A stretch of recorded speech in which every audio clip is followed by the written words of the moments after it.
All right. Welcome, everybody, to another edition of the Thursday Throughput. The most popular video I did, and it's not even close, was the ranking of starships. So I discussed with a few people the idea of ranking starship captains. But I wanted to go a little beyond, just the usual, okay, this guy's good, this guy's bad. I wanted to see how well this reflects what the actual military is like. And I wanted to bring in an outside expert, my good friend, editor of Ordinary Times, and what's more important, a veteran of Iraq and Afghanistan, Andrew Donaldson. Welcome aboard, sir. Yeah, I don't know if I'm an expert on any of this stuff, but man, I love that video. When I started looking through our list here, we're going to talk about a little bit, I realized how much I enjoy these characters too. So I'm all kinds of excited about this thing. This is going to be fun.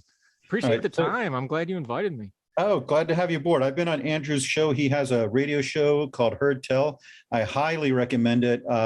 Andrew is so fair-minded and honest. I honestly don't know what his opinion is on many issues or whose side he's on. But that's why your channel has way more views than me. So I'm not used to being on a channel with a whole lot of subscribers. So we'll have to see how this goes, my friend. But yeah, I appreciate it. No, I welcome anybody who wants to come check out our little show. We love it. Where you, my friend, are the most appeared guest in the history of the program, and we plan on keeping that trend going. Well, you're our first guest here, so return the favor. We're going to do this like we did last time. We have our 5 ranking systems. We have Oh Captain, My Captain, Into the Fire for the top ones. I, Sir, is kind of the middle where you do what they say and so on. The 4th rank is We Salute the Rank, Not the Man. That's from Band of Brothers. That you're going to respect them as your commander, but they don't have a lot of great ideas. And then the final ranking is Benedict Arnold Had a Point, which is for the really incompetent ones. So I just have the random number generator going here. And so the first one we're going to rank Captain Kirk from the new version of Star Trek. Take us out. Aye, aye, Captain. As played by Chris Pine. A little different from the classical Captain Kirk. Little more cocky, I would say. Little more reckless, I would say. You were seeing him in an earlier version, so maybe if the series had gone on, we would have seen him mature to the Captain Kirk from the old series. But I'd kind of rank him kind of in the middle. He does a good job, I think, of consulting people on his ship and so forth, but he does tend to be a bit immature, and I'm really shocked that they gave him the flagship of the fleet right out of the academy. Kirk is ridiculous on its face, but that's kind of the point of it. Anytime we're going to talk a lot of Star Trek today, so Star Trek just has an innate camp built into it from the 60s show, even in the new versions, even in the various things. They keep retconning it out a little bit, but the core of that thing is still kind of that 60s Shatner overacting camp that we all love so much. I actually think Chris Pine kind of grabbed just enough of that while trying to make it more believable. It's funny too, because Chris Pine's real dad was the sergeant on Dragnet. So It's funny. He's got a little bit of a leadership thing going here, but Chris Pine, I love the actor. I actually really like this portrayal. The plot line, you're right, is ridiculous. No, they're not going to give the guy who, by the way, would have went to prison for sneaking on the starship in the first place in the Star Trek reboot. Because they infected him with an infectious disease. Let's, post-COVID, that hits a little differently. Yeah, it's ridiculous, but the character itself, I thought it was a good modern interpretation of the Shatner version of Kirk. It's a big shoes to fill. I think he did it very admirably. I like the character. Military leadership, ooh, he makes some bad decisions. The whole plotline arc is, of course, Kirk and Spock. Kirk is the fire and Spock is the calm, right? He's the water.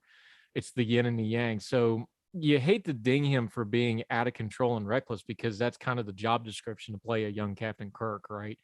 But if we're going to be fair here, yeah, he shouldn't be in charge of anybody. He's endangering more people. He's killed more red shirts than Haynes.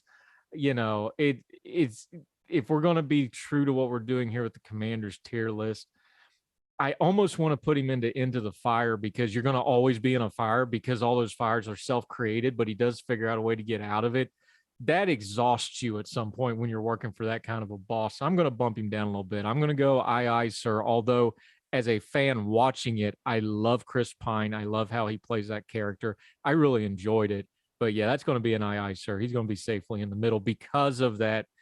Yeah, we're always getting out of messes, but you're always putting us in the mess to start with, right? Yeah, I mean, that's kind of how I feel. I mean, the actors in the new Trek I thought were very good. I thought they were very well cast. I mean, Chris Excellent Pine cast. is an outstanding actor. Whatever the assignment is, whether it's Wonder Woman or Star Trek or Hell or High Water, Princess Diaries, too. yeah, he brings what he's supposed to that role. He carried Anne Hathaway but like a Sherpa in that role. We have later on here, mature Captain Kirk when he's in command of the Enterprise, and I think that's you can now rank him at two different points in his life. The early on, when he's this reckless, you wouldn't want to serve under him. As you said, he gets out of these situations, but he creates them in the first place. So I'm comfortable with that ranking of putting him in the middle. Great portrayal, and I think if the series had gone on, it would have built up to him being a much more savvier and more mature captain. But as portrayed, I think right in the middle.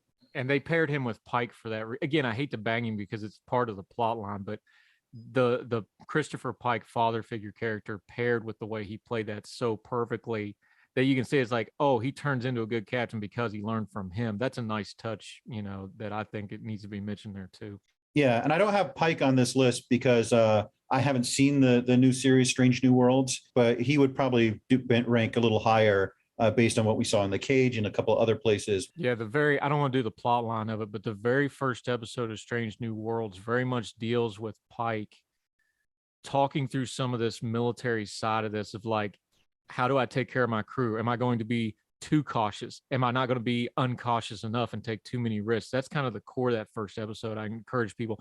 The Anson Mount version of Pike, I think, has the potential to be very, very special if they handle it well. So I'll just throw that out there for folks too. So moving on, I threw this in at the last minute just so we can bash up on him.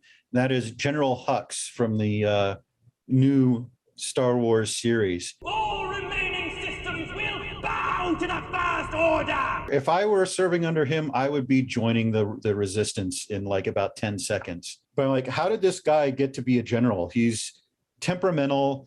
He likes giving big, loud speeches, but has no ideas. His big plan is to recreate the Empire's biggest mistake, which is making the Death Star, only with a planet that gets everybody killed. He has a snit because he doesn't like Kylo Ren, so betrays the whole First Order, but does so incompetently that he gets shot like immediately. Two problems with this. Number one is, like all character development in the second trilogy, is the plot and character development is so horrendously bad. I almost hate to bang on the character themselves because, oh my God, we literally had one of the main characters just run around and yell Ren. That was his entire character arc.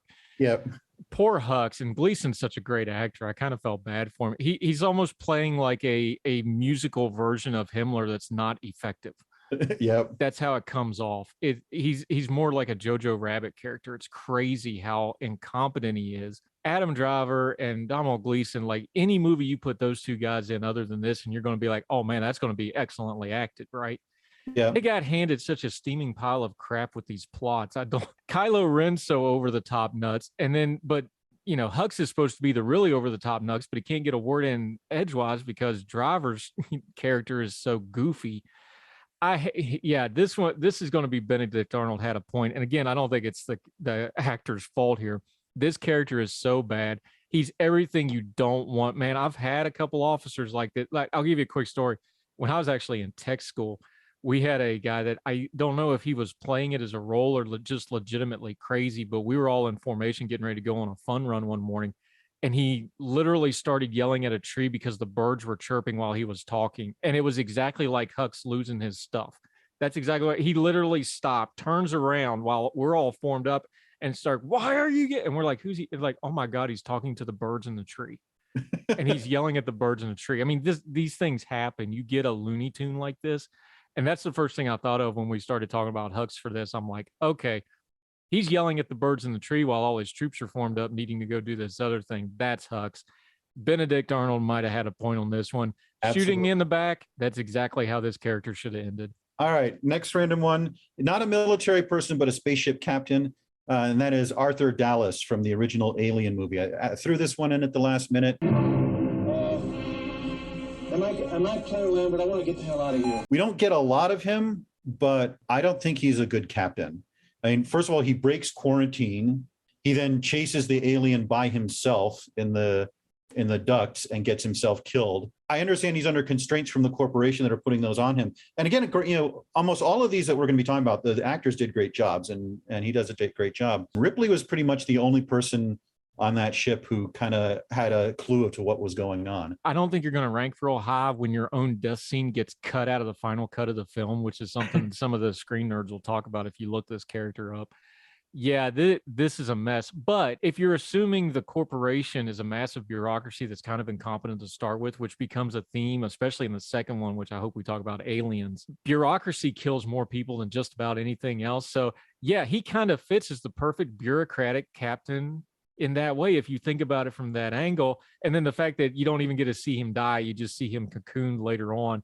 It's kind of perfect, isn't it, in a way, for a really bad captain that's a bureaucratic. So yeah, I think we put him down we'll cocoon him right beside General Hux.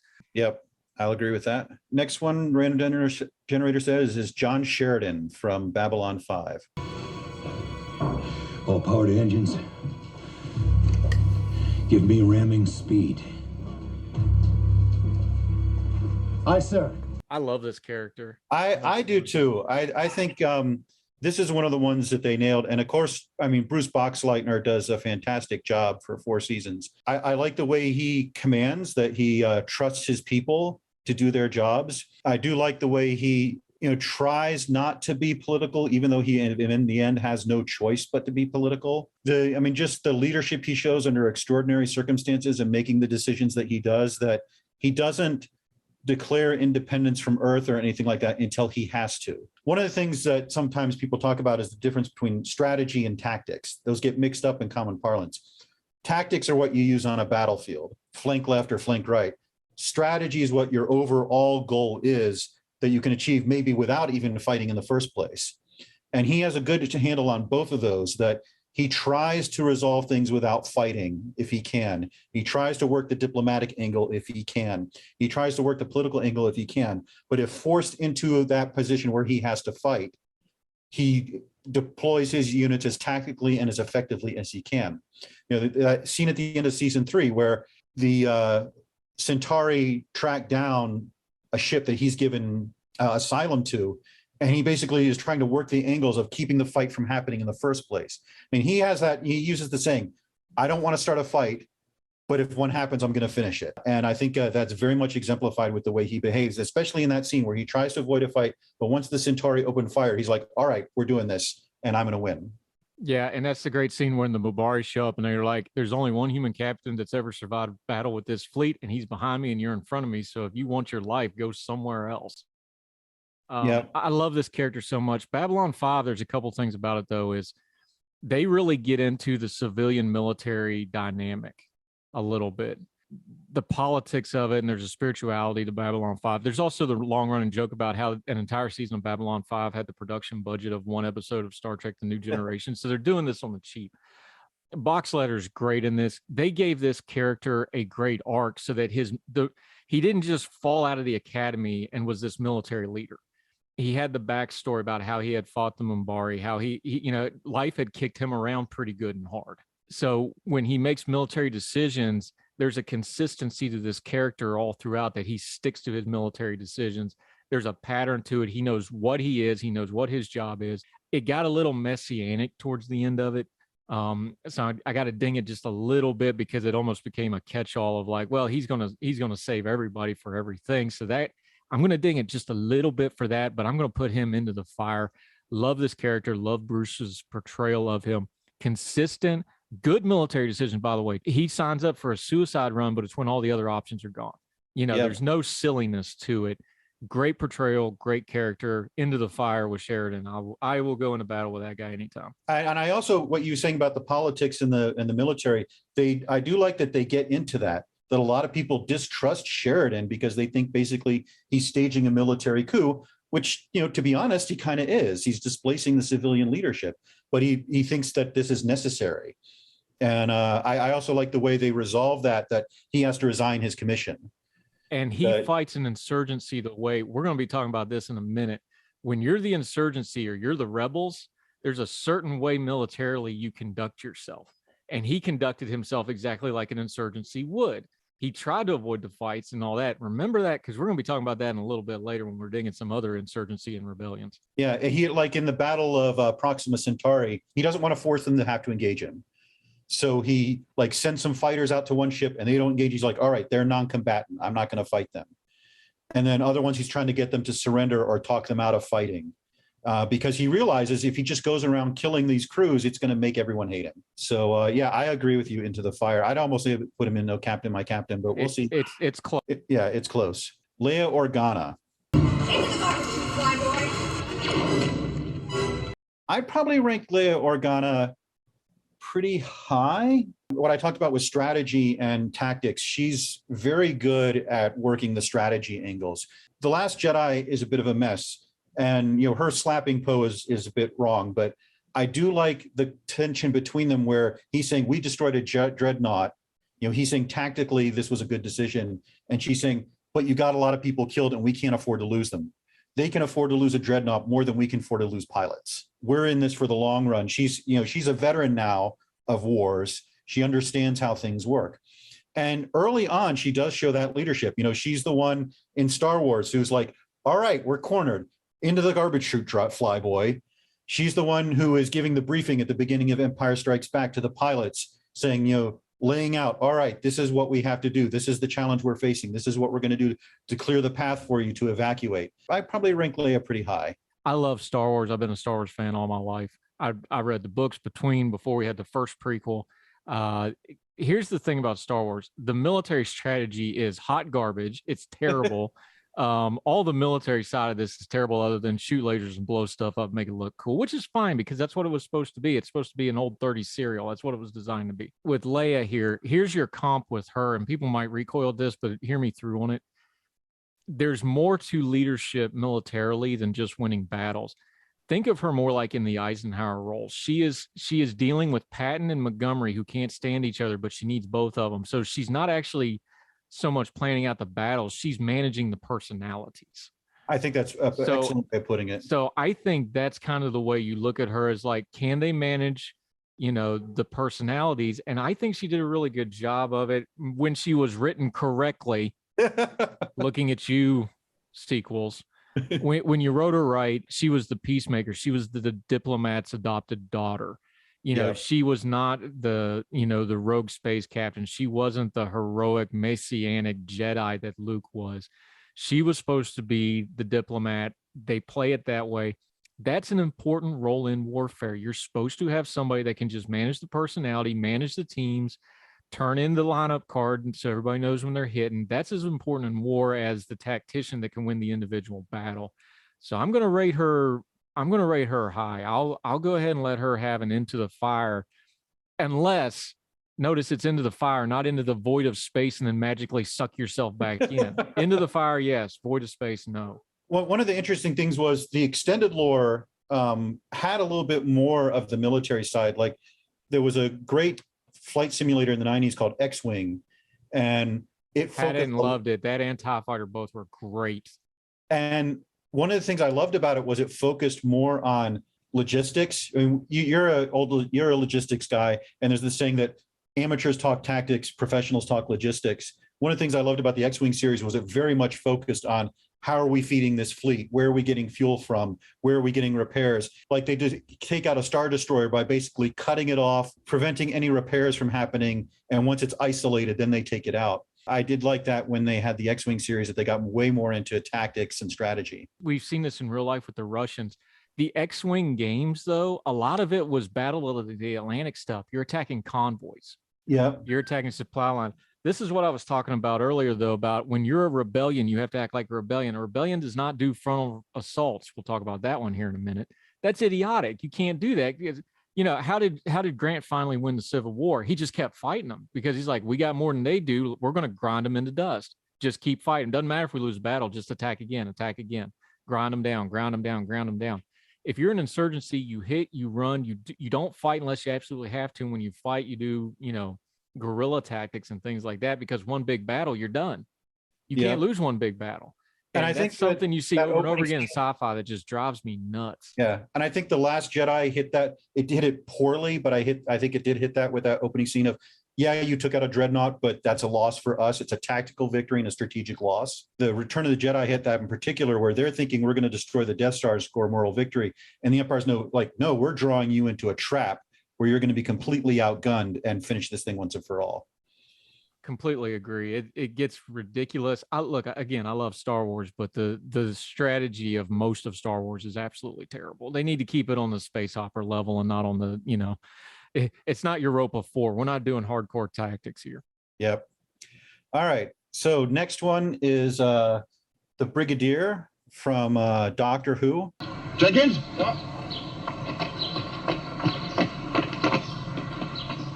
Shot for the wings there. 5 rounds rapid. This is a character I have a high opinion of. Very straight-laced, very traditional, British officer, but he has to deal with crazy stuff and he adapts to it. He has this scientific advisor, the doctor, who drives him nuts, but he also respects him and takes his opinion seriously. Like in the early series, he kind of regards the doctor, oh, okay, you travel in time and space. And then once he's seen it, he's like, all right, I guess I have to accept this new situation. It's clear that the men he works for, like Sergeant Benton and so forth, really enjoy working with him. He trusts his men. I mean, the doctor mocks him for having the shoot first, ask questions later attitude. But a lot of the times he's like, well, let's take a shot, see what happens.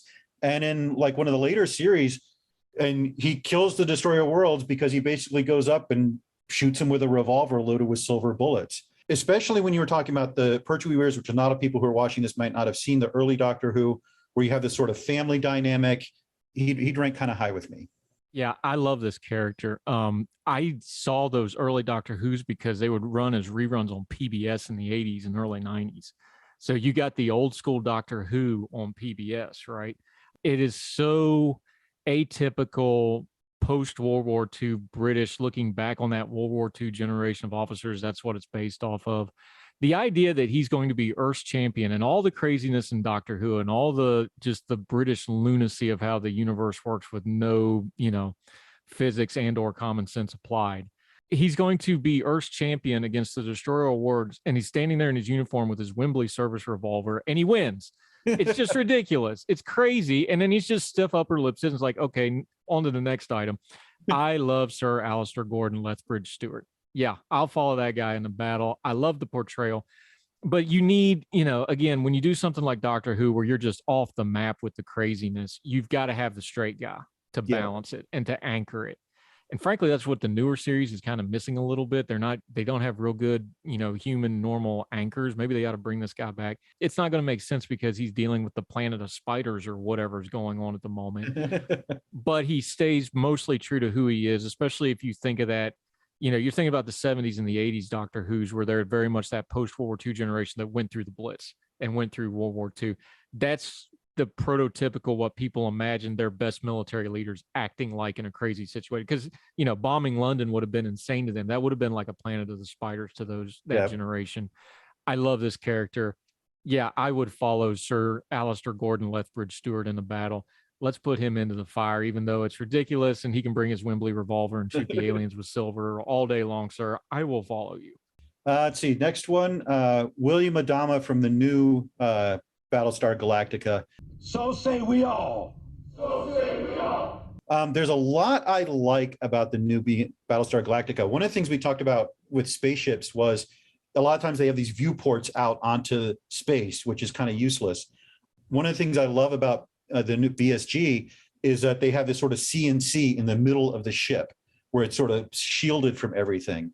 And it looks very much like the way ships are run now, that you have, it's kind of dark lighting. You have people running around giving reports. He's assigning tasks. People are coming in, handing him papers and updates on things. Adama makes some questionable decisions, like lying to his people that he knows where Earth is. On the other hand, holding that fleet together under those circumstances demonstrates pretty amazing leadership. He did manage a lot of very impossible situations and in the end got them where they wanted to go. So I'm going to rank him sort of middle to high, that I think he was a decent commander who rose up to the circumstances. Yeah, we're going to fight about this one because I think he's the gold standard. Oh, really? Let's back up for a little background. First of all, I will say I love the way Edward J. Olmos did the role. it's so good. That was an extraordinary catch for them. All you need to know about the first Adama was the great Lorne Green from Bonanza played him. So we will broke no besmirching of Lorne Green doing anything because he's awesome. Go watch it. Battlestar, the remake, was Ronald D. Moore's baby. That was his thing. And he cut his teeth on Star Trek The New Generation. And when he was writing for Star Trek New Generation, he's talked about this. He said the problem with doing character development was the computer was so smart on the bridge of the Enterprise that you couldn't do any character development because every problem is always solved by just ask the computer and it'll fix it. So you can see that writing when he developed these characters. I love this character. And I know the ending of Battlestar was really, really, if you take the last 10 minutes off of Battlestar Galactica, the series, it's one of the greatest series of all time. The last 10 minutes is 10 of the worst minutes of television that's ever been produced. It was horrific. But if you stop there, he has this moment in the end of the series where they talk about his arc. They go back to the beginning of the middle of his career, really the end of it, where he becomes the commander of Galactica. It was burying his career. He was sent there to rot until he retired because he refused everything else. He was interviewing for a bank job. And he's like, you know what? I'm not doing this. I'm not doing a lie detector test. You're not impugning my integrity. I'm going to go sit on my Battlestar and serve out my time and do my duty. And that's what ended up saving his life, right? Those little details like that are so real because I thought back to make this personal for a second. My enlistment was up in 2006. And I had that job waiting on me. And then I went back and I looked and the deployment list was out for the start of 2007. And I started seeing all those kids' names and nobody's getting deployed and nobody has any, experience on that deployment team. And I'm like, I can't live with it. And I re-enlisted and I went to Iraq in 2007 and I ended up re-enlisting. Little things like that just hit. He made that great lie you talk about in the miniseries where he's like, we're going to go find Earth. And then 5 minutes later, he's in the cabin. He's like, yeah, there is no Earth, but I have to give him something to live for. Those kind of details, the CIC part of it, like you're talking about, there's no idiotic view screen that could kill everybody with one shot. Something that always bugs me in Star Trek. There's nothing about this character that I didn't like. The failings are real. He's got to deal with his own family. He's dealing with the politics. The Galactica reboot is just about as good as Sci-Fi gets, and Adama carried every inch of it. I'm putting him, oh, Captain, my captain. I think he's as good as it gets. I know there's flaws. Some of it's not perfect. The writing at the ending was bad, but Adama, played by Olmos, is so good. Militarily, personally, he's dealing with an alcoholic, second in command. He's got to deal with that crap. There's so many layers to it. I can't get over the fandom of it. It's just so good, so well written. That's my top one. Yeah, he's oh, Captain, my captain. Yeah, I think you may have talked me into it because I think especially when you contrast him with Admiral Kane, who comes in later. Who he, by the way, his biggest moral, he literally plans to assassinate her and backs off it. Yeah. Not to give away a plot point, but like that's how he twists himself in some bad spots, but he figures out a way to get out of them with integrity. But I think command is. Yeah, that's but I think if you look at Admiral Kane, who was dealing with the same circumstances and dealt with them poorly, she basically let her crew sexually assault a prisoner. I think, especially given the circumstances he was under, I think, yeah, you're right about the arc that he starts as sort of, that he's washed up. And the only reason he's in charge is because his ship wasn't connected to the network. But he rises to the occasion. He got them safely to Earth. I mean, he won in the end under the extremely trying circumstances. So yeah, we'll put him in oh, Captain, my captain. Next one. Oh, this will be fun. Lieutenant Gorman from the Alien sequel. Looks like the new lieutenant's too good to eat with the rest of us, grunts. I put this in because we talked about this on your show. Sometimes in series, they're like, oh, here's the lieutenant. He's brilliant. He's out of the academy and so forth. And you said, no, new lieutenants are like baby giraffes. They have to be managed by their sergeants. And that comes in so strong in Aliens. I mean, I think it's partly because of James Cameron's tendency to favor sort of blue collar people over white collar people and so forth. It's clear that Lieutenant Gorman is very green. He has not seen combat. He can't make decisions in the difficult circumstances. Ripley has to make them for them. Him getting knocked unconscious is the best thing that happens to the Marines. His sergeant's very competent, although he gets killed. And Corporal Hicks turns out to be the most competent person in the entire group. I mean, he shows those qualities of leadership and decision making. And I didn't put Hux on here, but he would be ranked, pretty high. So Gorman is, I think, a perfect example of how just because you're an officer, that doesn't make you a genius. And interestingly enough, Al Matthews played the sergeant Apone. He was actually a Vietnam vet, and they did like a little 3-week boot camp with the Marine squad where they did all this stuff. There's a great story you can look up online where they accidentally blew a hole in the wall to the next studio over, which was Little Shop of Horrors, and Frank Oz threatened to have them all shut down. Al Matthews, you can tell he's real as the sergeant. Oh. That's not a role. He's being real there. It's excellently cast. I love this portrayal of what not to do. And you're right. Again, we talked about it with the other Alien movie. Bureaucracies mean these guys slip through the cracks. They get through, they get commissions, and you get a commissioned officer that can handle it. Probably shouldn't have been in the role to start with. Won't listen. The thing about baby giraffes is they don't know how to walk. Won't listen to anybody's advice. Won't listen to the people that's been there, done that. More than that, with leadership too, and you just touched on it with him getting knocked out. The part of leadership is not just getting your people to do stuff. It's getting them to do stuff to the best of their abilities at the prime moments that you need them to do it. That's the leadership. You have to get stuff out of your people. And people like him, like this lieutenant, is so indicative of bad leadership because all he's thinking about is, I have to make these people do this so that I can get this done. He has no concept of team, no concept of getting the best out of his people, not understanding that if he raises his people up, his people will raise him up. This is just leadership fail all the way around. It's a perfect, somebody, I really wonder if Al Matthews or somebody's like, yeah, these are the guys that, had accidents out in the jungle, right?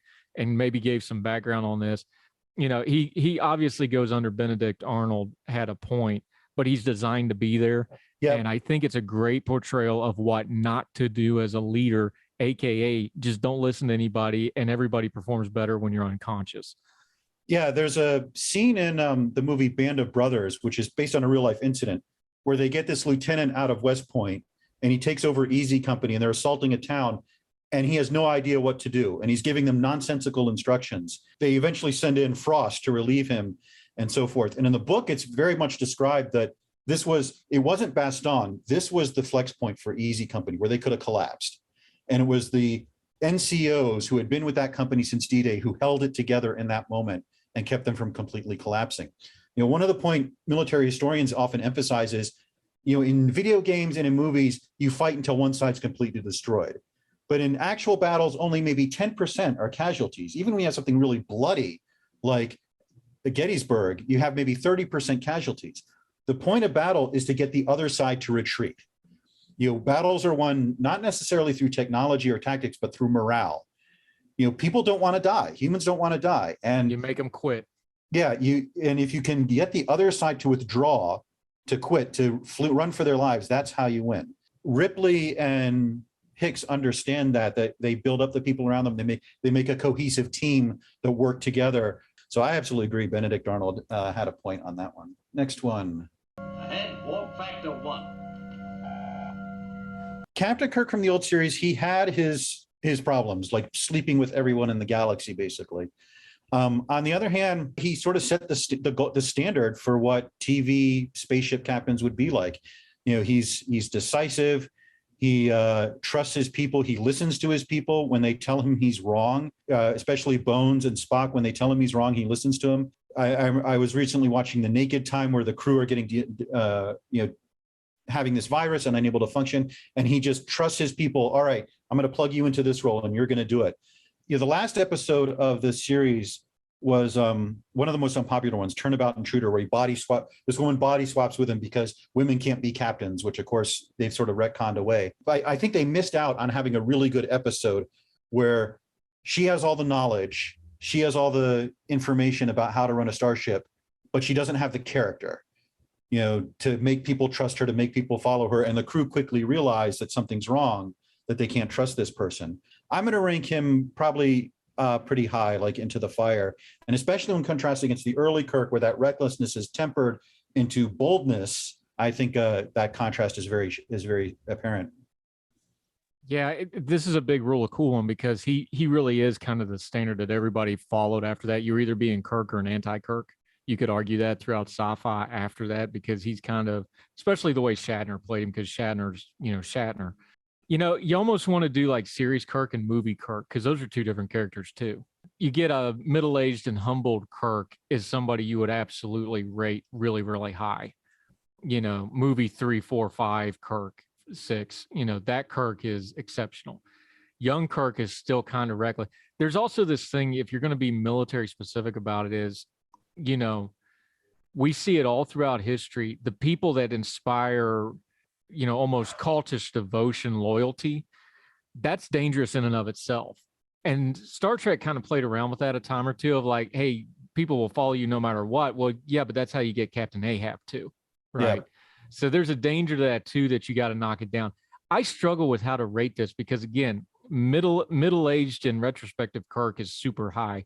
Young Kirk is pretty low because he got everybody killed. But because of the legacy of it, I'm going to give him a little extra bonus points because it is Kirk. He got the loyalty of his folks, even though that was to his own detriment a lot of the times. I'll bump him up into the fire, even though we put young Kirk as aye, aye, sir. And that's probably where you ought to put him because you got to deal with that, guys. Look, I'm a retired sergeant. You got to deal with that sometimes. Let's go into the fire with James T. Kirk. He gets legacied up a notch. Next one, Darth Vader / Anakin Skywalker.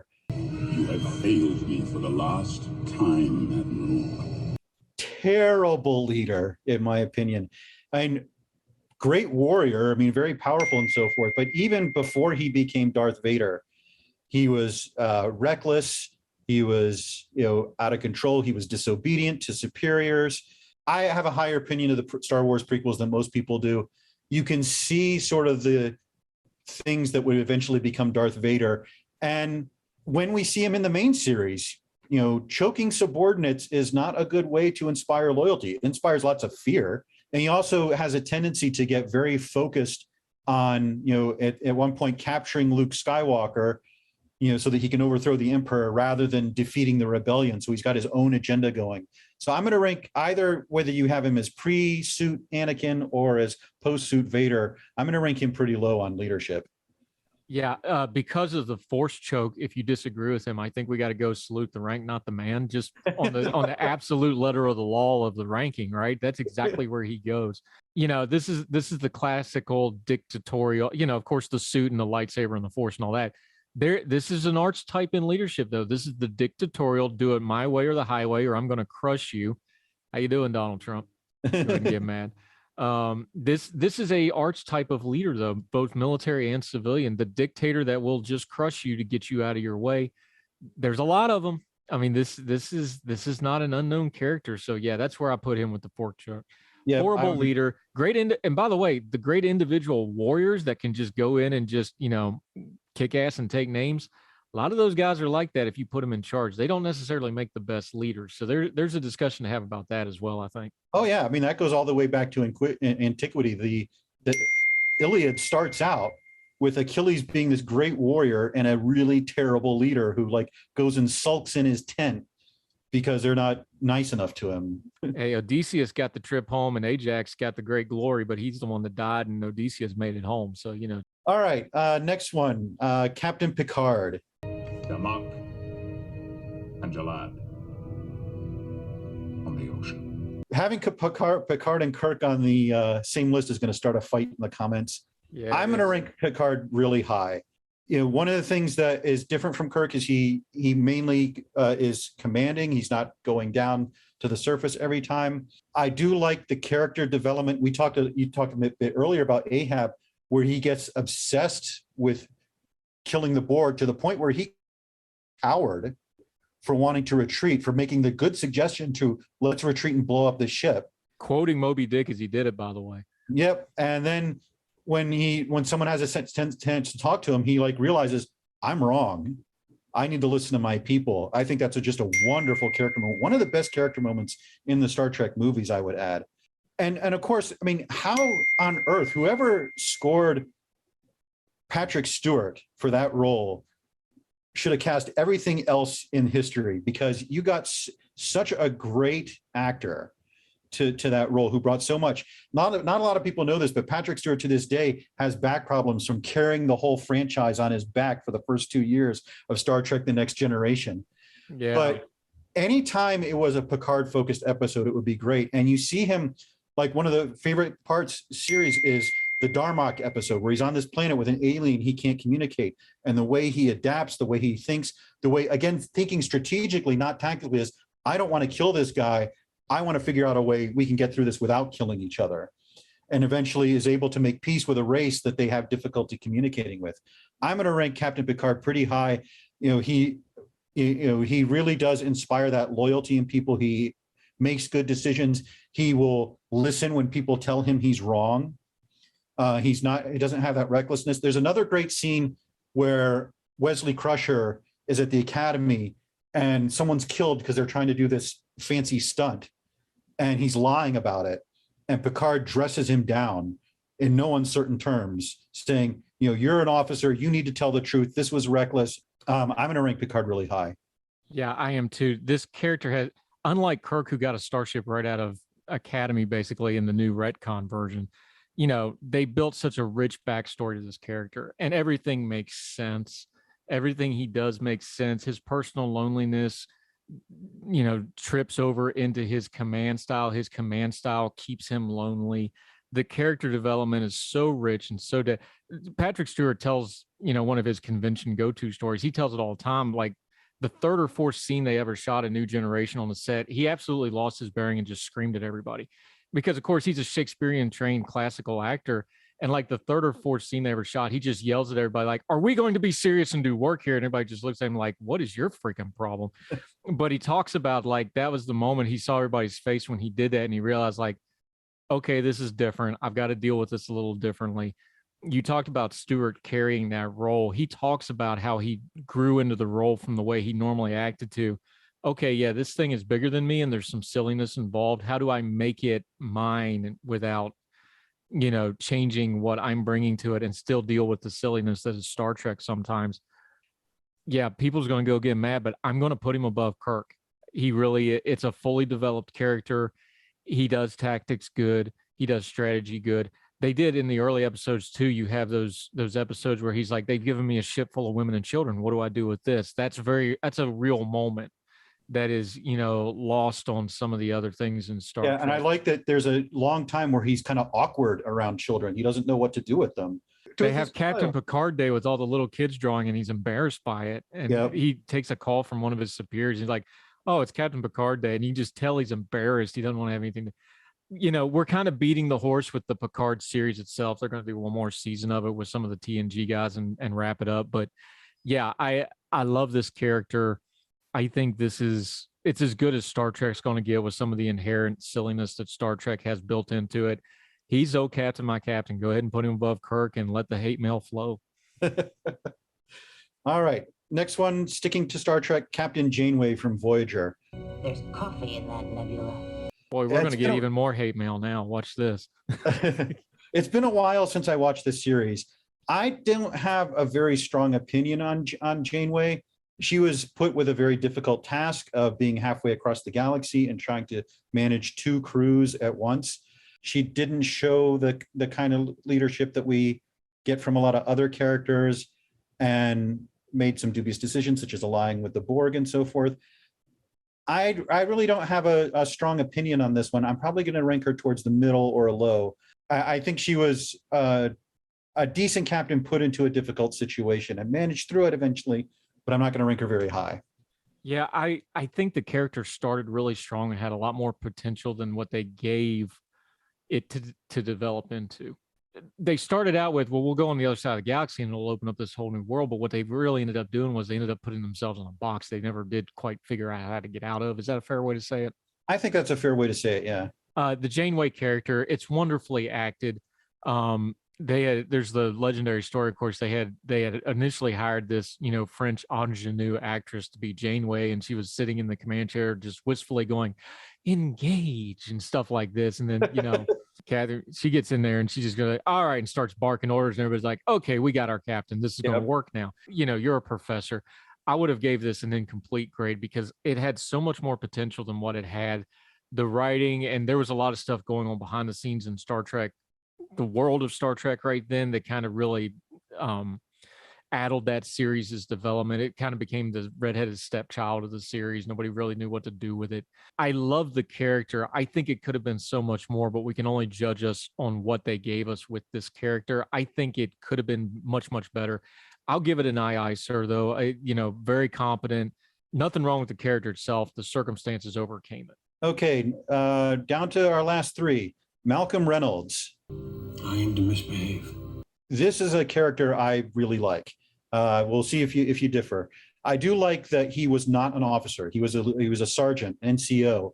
Took one of his fellow veterans as his second in command because he trusted her. The ethos with Malcolm Reynolds in the series, at least, is let's just keep this ship in the sky. Eventually, in the movie, that evolves where he finally refines his purpose. Once he finds out what happened to River Tam, once he finds out the origin of the Reavers, then he's like, someone has to speak for these people. He refines his purpose on that. He has a very good feel for people. I mean, Jane is always a thorn in his side, but he also understands what Jane is good for when he's a useful person, that this is basically a hired gun. And yeah, he can be a pain in the neck, but when the chips are down, this is a guy I want, on my side. There's a scene early on where Simon Tam gets captured by some people and Malcolm rescues him. And Simon says to him, "Why did you come and rescue me?" And he's like, "You're on my crew." He said, "But you don't even like me." He said, "You're on my crew. Why are we still having this conversation?" He really demonstrates that idea of loyalty to your people and them being loyal to you. It's a pity we only got a half season, because I think we could have seen a lot more character development that eventually led up to where he gets in Serenity. But I'm going to rank him kind of middle high on this one, because I really like the character, and of course I love the series. What little we got of it. I love this character. Nathan Fallon was brilliant playing. By the way, another really well cast show that just didn't, they didn't give it the room to breathe that it needed to. And I know we now know all the stuff about how Josh Weldon is just a despicable human being that should not be allowed in polite society whatsoever. But I do love this show. I thought it was great. Here's your problem with a Malcolm Reynolds from the leadership side of it, and then I'm gonna give some points back. I'm getting ready to take away with the rule of cool. So all you Firefly fans, just calm down. I'm going to come back in a minute, but you got to rate him down because of what you just said, right? Just keep flying, just keep fighting. Well, that's not a good leadership strategy though, because your people get worn out. Because we talked about this with Adama and Picard and some other. Your people have to have something to fight for besides just survival. Now, there's moments where you're doing survival, but that can't be all it is for years and years and years on end. You wear your people out, and you end up, back to something we said earlier on, you end up putting yourself in more situations. And yeah, you're great at getting out of them because you keep putting yourself in really bad situations because you don't have a plan. I like how they had the thing in the series they did in the episode where he's like, well, every day on the anniversary of their defeat, he always just happens to find himself in an enemy bar, just completely by coincidence, so he can start a fight and, relitigate everything. If you have a leader that is haunted, and people have had, look, this is all throughout history, a lot of leaders, but somebody that's haunted and fighting their own demons is somebody no matter how great a leader they are, that's somebody you got to keep an eye on. And they'll get you into trouble. And that happened to them. And of course, that's part of the plot arc too. He has his demons. He never gets over the fact that he lost. He carries that around with him. It's a big, he still wears the same coat with the same bullet holes in it. That's why, he doesn't want to let go of the things that would take him from a good leader to a great leader. He doesn't want to let go of those things. So I rank him down on that, but on the rule of cool, I'll give those points right back because it's such a unique, fresh take on the starship captain character. The fact that he wasn't an enlisted guy, the fact that they lost that great rebellion, no, the establishment usually wins. Sorry, that's just how that works. And they have to deal with the world as it is. They had to short stroke the series, and then the movie tried to tie up too many loose ends at once. I really, really love this character. I gotta write it down though, because again, kind of like Janeway, we didn't get to see the potential of it, but I'm going to bump it up from just an aye, sir. I think Malcolm's a guy you go through a wall for. I'll give him an Into the Fire. Yep, I think that's fair. All right, down to the last two. Benjamin Sisko from Deep Space Nine. I'm not Picard. This is another one kind of like Janeway. I don't have strong feelings for or against. He certainly had his foibles, and I think early on, especially, he was very bitter about what happened to his wife. because we got the complete series, basically, we did get to see that development of him into, being a much more capable, much more trusting of his people, not someone that like you said, run through a wall for, but I think perfectly competent and effective in the job he was tasked for. Yeah, in pro wrestling, when you're bringing in a new guy, you talk about how do you get shine on him? You put him with an established star, right? Mm-hmm. They introduced this character so perfectly because he has that haunting kind of, what we would now call PTSD stuff from his wife. How did they introduce this character though? Because they got to distinguish him, right? It's like, oh, he's the guy that hates Picard. Yeah. Wait, what? Everybody loves Picard. Like, oh no, he hates Picard, and then it's like, oh, he has a point for hating Picard. Yeah. It was such a great way to give this character shine right from the go. It gave him an authenticity and also kick off from the jump. series. Yes. TNG was very idealistic. DS9 was going to be much more grungy and morally ambiguous. And I think establishing that from the beginning, oh, there's this great hero from the series and somebody hates him and has legitimate reasons for hating him, I think really did set the tone. And then by the end of the first episode, where Picard doesn't come out and apologize, but they have a coming together where they at least understand each other.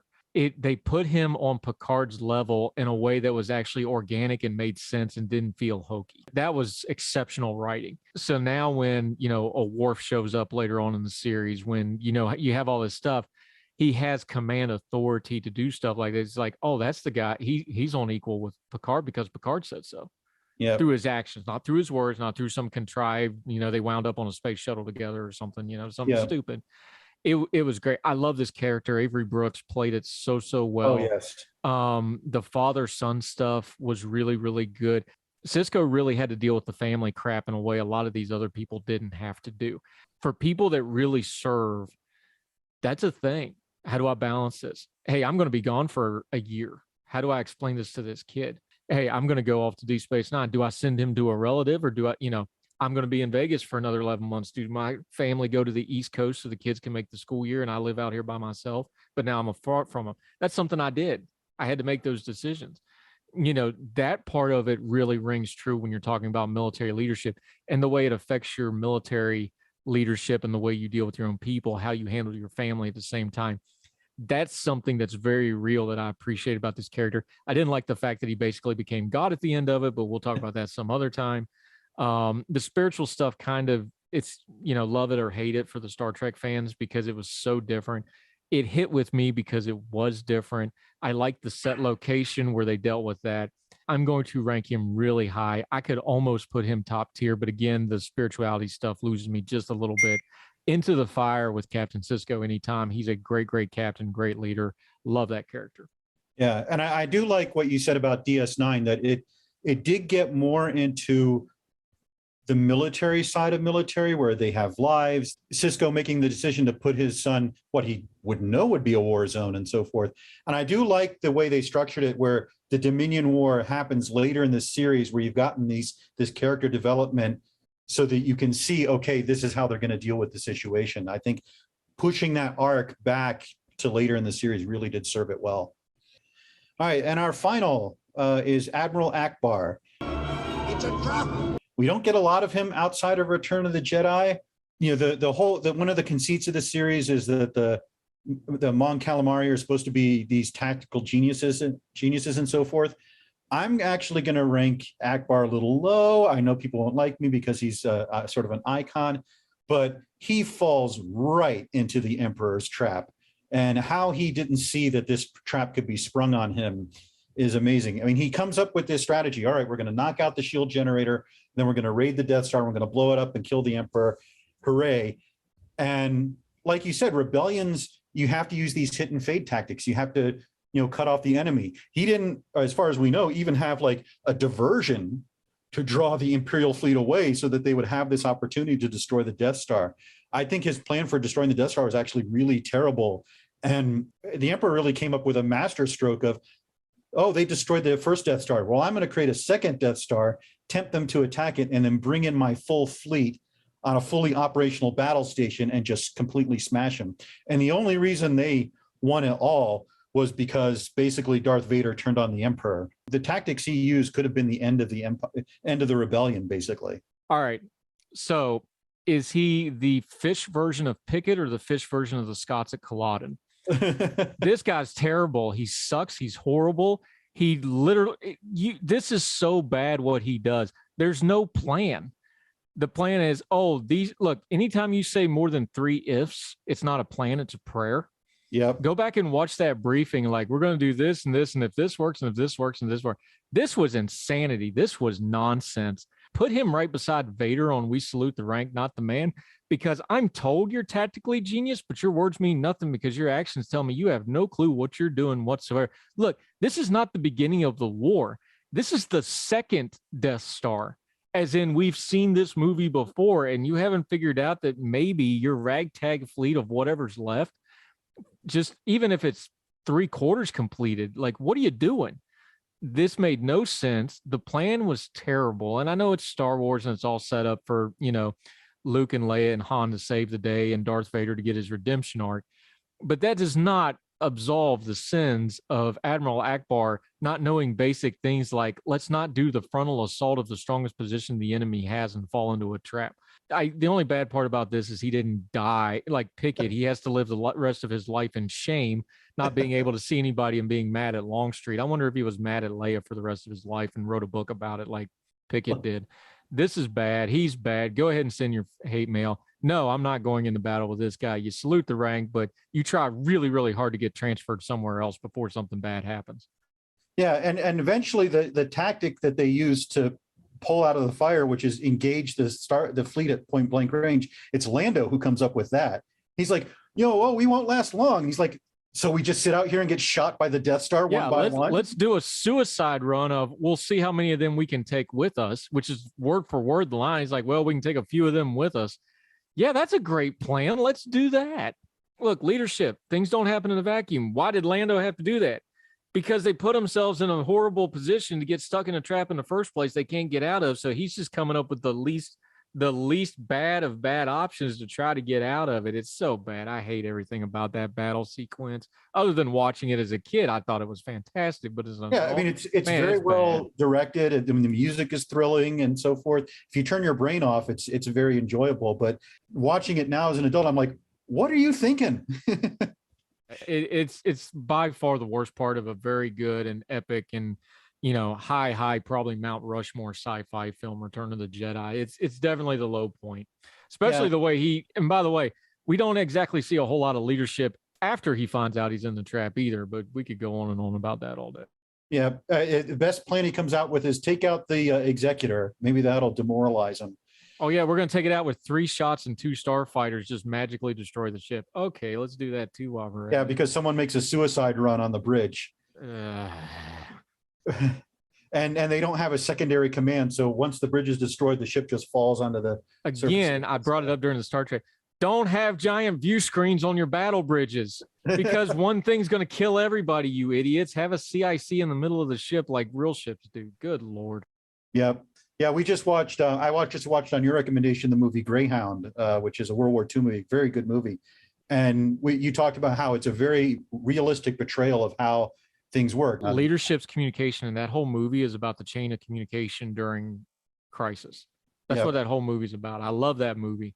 It's all about, they give the order and how the communication gets the ship to function. That's leadership. That's why that's so. And go compare that to Star Trek, where they give one order and 6 officers make a ship that would take thousands to crew it. It just magically gets done. Yeah. Again, rule of cool, but real leadership requires communication. And that is one of the drawbacks of the Star Trek series, that they always focus on the officers. But if you look at ships, you have a few officers, and it's mainly enlisted in NCOs who are doing everything. And they're constantly drilling and making sure that, in a crisis situation where it's hard to think, they know what to do. All right, my friend, this was a really fun conversation. I'm very happy with the list we came up with. I'll put a link in the description below so people can do their own rankings, and feel free to argue us in the comments. I'm sure no one has any contrary opinions to what we have said today, but we'll do this again, definitely.